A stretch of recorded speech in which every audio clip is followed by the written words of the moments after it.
नमस्कार दोस्तों। आज मैं लेकर आई हूँ आप सभी स्टूडेंट्स के लिए very important topic micro organisms, जिसका हिंदी में मीनिंग होता है सूक्ष्म जीव। हम स्टार्ट करते हैं इस टॉपिक को इसकी डेफिनेशन से। Extremely tiny organisms that can only be seen under a microscope और it's the smallest and simplest form of living being. Means इतने छोटे ऑर्गेनिजम्स होते हैं ये कि इनको सिर्फ माइक्रोस्कोप से ही देखा जा सकता है। Next, type of micro organisms: bacteria, virus, fungi, algae और प्रोटोजोआ। अगर हम हिंदी में इनका मीनिंग देखें तो बैक्टीरिया होता है जीवाणु, वायरस होता है विषाणु, और फंगी होता है फफूंद या क्वक भी बोल सकते हैं इसको। एल्गी होता है आपका शैवाल और प्रोटोजोआ होता है परजीवगण। नेक्स्ट, हम स्टार्टिंग करते हैं अपने टॉपिक की बैक्टीरिया से। बैक्टीरिया 4 टाइप के होते हैं: road shaped, spherical shaped, spiral shaped और vibrio shaped.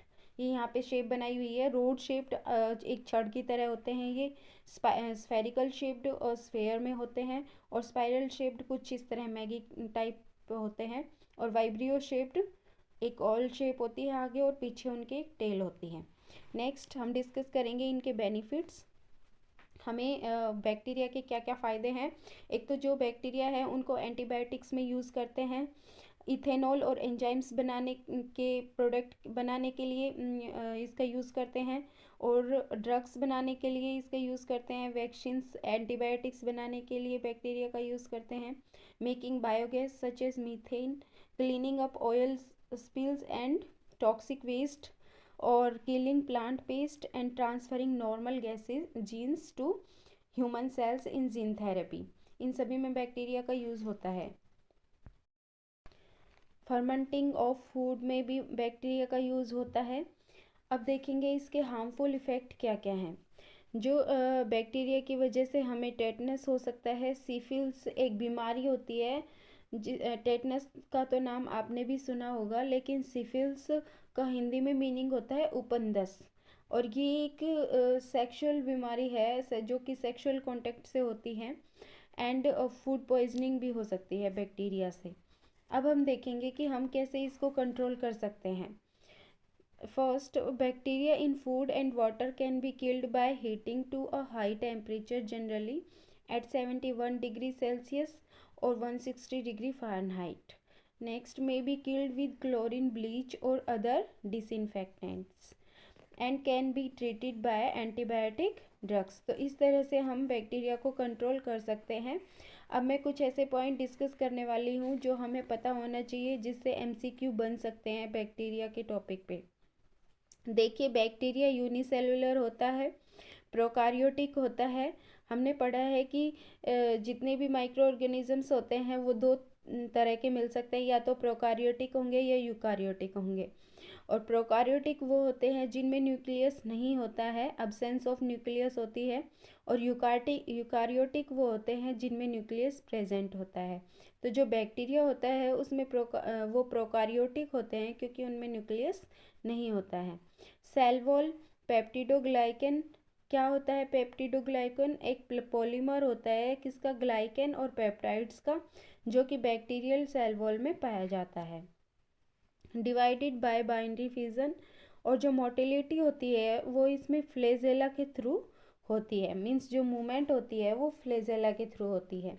Next, difference in their cell wall classified as, अगर हम सेल वॉल के ऊपर के बेस पे हम इनको डिफ्रेंशिएट करना चाहें तो ग्राम पॉजिटिव और gram negative, and according to अगर हम ट्रांसपिरेशन के अकॉर्डिंग इनको डिफ्रेंशिएट करना चाहें तो एरोबिक और अनएरोबिक। एरोबिक जो कि ऑक्सीजन की प्रेजेंस में रहते हैं, और अनएरोबिक जो कि अब्सेंस में, ऑक्सीजन की अब्सेंस में रहते हैं। ओके। और फ्लैक्यूलेटिव का मतलब होता है लिविंग इन बोथ कंडीशन, जो एरोबिक भी हो सकते हैं और अनएरोबिक भी हो सकते हैं। तो दोस्तों, हमारा बैक्टीरिया वाला टॉपिक स्टॉप हो गया है। अब हम डिस्कस करेंगे वायरस के बारे में। अब देखिए कुछ इम्पोर्टेंट पॉइंट्स जो कि बहुत ज़रूरी हैं हमारे लिए जानना, कि वायरस नॉन सेलुलर होता है और microscopic infectious agent that can only be replicate inside a host cell. जो वायरस होता है वो सिर्फ होस्ट सेल के अंदर ही रेप्लिकेट होता है, डिवाइड होता है, can not be classified as, ये ना तो लिविंग होता है ना नॉन लिविंग होता है, हम इसको ऐसे क्लासीफाई नहीं कर सकते। Made up of genetic material and a protein that can invade and reproduce only within the living cells of bacteria and animal plants. Okay, next, structure and function of virus. Virus tiny organism होते हैं, छोटे होते हैं, और इनकी जो size होती है वो 30 to 50 नैनोमीटर होती है। ओके, इसमें सेल वॉल नहीं होती, और ये जो घेरे हुए होते हैं वो प्रोटीन की कोटिंग होती है इनके ऊपर, जिनको हम कैप्सिड का नाम देते हैं। अब ये भी क्वेश्चन आपके सामने बन सकता है, ऑप्शन टाइप में भी बन सकता है कि कैप्सिड क्या होता है। तो जो वायरस के ऊपर एक प्रोटेक्टिव प्रोटीन कोटिंग होती है जिसको हम कैप्सिड कहते हैं। Next, seen as genetic element and is characterized by the combined evolution of virus and the host. Next, contain either RNA and DNA as the genetic material. Both prokaryotic and eukaryotic cells, ये दोनों हो सकती हैं, prokaryotic भी हो सकता है, eukaryotic भी हो सकता है। अब देखिए दोस्तों, मैंने यहाँ पर एक वायरल स्ट्रक्चर ड्रॉ किया हुआ है, क्योंकि इसके ऊपर मैंने देखा काफ़ी क्वेश्चन आए हुए हैं बैक्टीरियोफेज।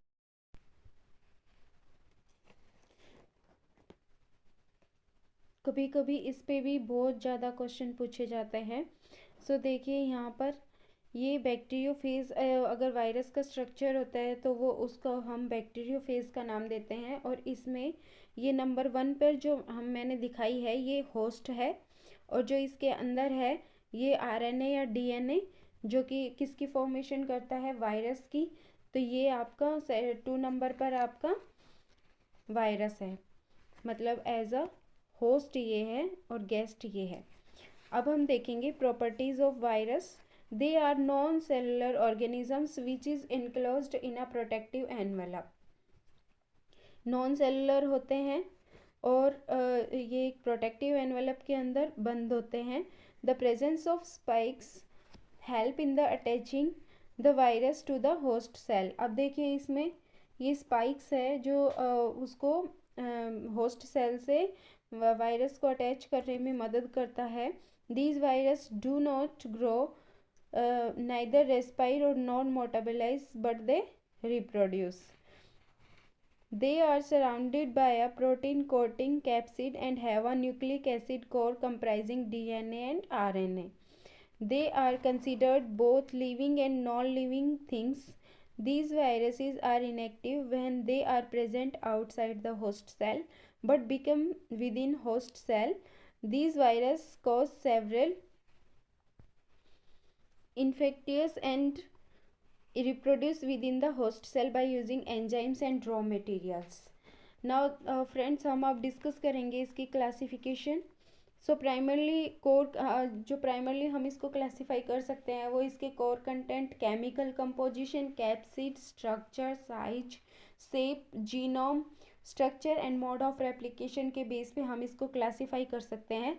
सो बाकी तो हम जानते हैं इन सभी टर्म्स के बारे में, लेकिन जीनोम एक यहाँ पर न्यू टर्म है जिसके बारे में आपको नहीं पता होगा। तो मैं बता दूँ जीनोम क्या होता है। composed of one or more DNA molecule is organized as a chromosome, ये जीनोम होता है। मतलब जीनोम एक और एक से ज़्यादा जो डीएनए मॉलिक्यूल होते हैं वो जब ऑर्गेनाइज होते हैं तो क्रोमोसोम की फॉर्मेशन होती है जिसको हम जीनोम कहते हैं।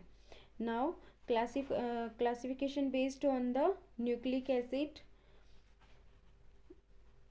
structure and symmetry, replication properties and site of replication, host range and mode of transmission, इनके बेसिस पर हम इनको क्लासीफाई कर सकते हैं वायरस को। अब हम देखेंगे कि वायरस की वजह से हमें कौन कौन सी बीमारियां हो सकती हैं। ये देखिए, एड्स हो सकती है, इबोला हो सकती है, इन्फ्लुएंजा हो सकती है, सार्स हो सकती है जो कि एक रेस्पिरेटरी सिंड्रोम की सार्स रेस्पिरेटरी सिंड्रोम होता है, चिकनगुनिया हो सकता है और स्मॉल पॉक्स, ये बीमारियां हमें वायरस की वजह से हो सकती हैं। अब हम देखेंगे एडवांटेजेस ऑफ वायरस। वायरस के हमें क्या फ़ायदे हैं। Viruses are used in gene therapy. They are used to genetically manipulate somatic cells of individual, and they are used in production of transgenic plants and animals. दोस्तों यहाँ पर जो somatic cells है इसका मीनिंग आपको पता होना चाहिए, क्योंकि इन्हीं टर्म्स में से आपके पास क्वेश्चंस आ सकते हैं कॉम्पिटिटिव एग्जाम्स में। लाइक सोमेटिक सेल्स क्या होती हैं। तो सोमेटिक सेल्स हमारी बॉडी में जितनी भी सेल्स हैं वो उनको छोड़ के जो सेक्स सेल्स होती हैं, सेक्स सेल्स, उनको हम सोमेटिक सेल्स कहते हैं। बॉडी सेल्स जैसे स्किन है, लीवर है, आईबॉल है, इनको छोड़कर बाकी जो सेक्स सेल बच जाती है जैसे एग और स्पर्म, ये क्या होती हैं, सोमेटिक सेल्स होती हैं। अब देखिए, virus are used as template for organizing material on a nano scale. जो नैनो स्केल होता है जैसे अभी हमने पीछे डिस्कस किया 30 to 50 नैनोमीटर साइज होता है वायरस का, तो इसको हम नैनो स्केल पर टेम्पलेट कर सकते हैं। The bacteriophage in the sewage have the ability to systematically decompose the high bacterial level. अब हम देखेंगे डिसएडवांटेजेस क्या क्या होती हैं वायरस की। Virus causes a wide range disease which include HIV, chicken pox and influenza. Virus transmit from person to person through air. Virus have the ability to replicate and thus causes and disease like HIV. Now friends, अब हम discuss करेंगे fungus के बारे में। Fungus दोस्तों eukaryotic micro organism होती है। अभी हमने पीछे देखा बैक्टीरिया क्या था, प्रोकारियोटिक था, क्योंकि उसमें न्यूक्लियस नहीं था। लेकिन फंगस क्या है, यूकारियोटिक है, और वायरस क्या था, प्रोकारियोटिक भी था और यूकारियोटिक भी था। और यहाँ पर two major group of organism make up the fungi. The multicellular filament fungi, जिसको क्या बोलते हैं, मोल्ड्स बोलते हैं। यूनिसेलुलर फंगी ईस्ट होती है।